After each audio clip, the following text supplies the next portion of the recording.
এটা এক বছরেও যন্ত্রপাতি এনে সচল করা সম্ভব হবে না বলে এক্সপার্টরা। সচল আছে সব ব্যবস্থা, যে কোনো সময় চালু হবে মেট্রো রেল। ক্ষয়ক্ষতির পরিমাণ ৩০০ কোটি টাকা বলা হলেও লাগবে না ৫০ কোটি টাকা।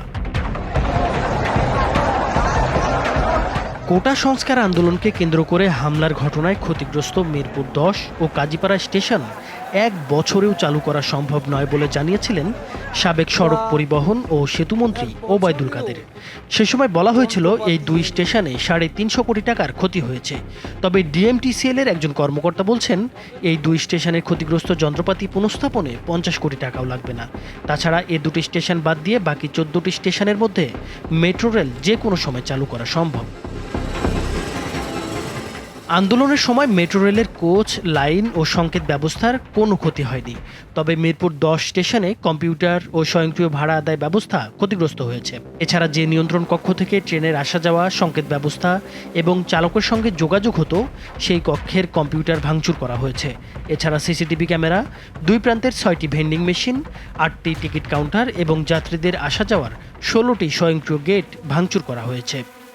আর কাজীপাড়া স্টেশনে 4টি ভেন্ডিং মেশিন, 6টি টিকিট কাউন্টার এবং 6টি আসা যাওয়ার স্বয়ংক্রিয় গেট ভাঙচুর করা হয়েছে। এছাড়া মেট্রো রেলের বাদবাকি সব ব্যবস্থাই সচল আছে। এই দুটি স্টেশন ছাড়া বাকি স্টেশনে যাত্রী ওঠানামা, টিকিট বিক্রি কিংবা স্বয়ংক্রিয় ভাড়া কেটে রাখার ব্যবস্থা পুরোপুরি অক্ষত আছে। ফলে চাইলে যে কোনো সময় উত্তরা থেকে মতিঝিল পর্যন্ত মেট্রো রেল চালু করা সম্ভব। তবে যেহেতু মেট্রো রেল দীর্ঘদিন বন্ধ ছিল, তাই এটি পুরোদমে চালু করার আগে পরীক্ষামূলকভাবে চালানোর আন্তর্জাতিক রীতি আছে।